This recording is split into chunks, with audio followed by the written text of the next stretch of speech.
Латвия говорит, как обычно. Только сегодня видео необычное, потому что это просто дополнительная информация.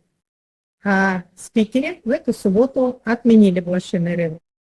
Соответственно, моя распродажа шкатулочек отменилась вместе с рынком. Очень жаль.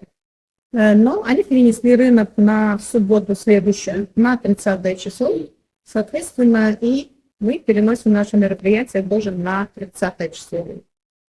Un drusku gribēju jau sen pateikt par latviešu valodu, tāpēc tā pazuda no maniem video, kas varbūt citu dēļ, bet tomēr. Es pašlaik piedalos YouTube testēšanai. Viņi tulko manu balsi un uz angļu valodu. Un tur ir tāda problēma pagaidām tehniska. Ja ir daudz dažādas valodas un pie tām viņas plus mīnus vienāda vienādi ilgi skan, ja? Tad viņam ir grūti saprast, kas ir kas un kā tulko. Kāpēc tagad pārsvarā ir krievu, bet es ceru, ka tas tiks izlabots un attīstās система.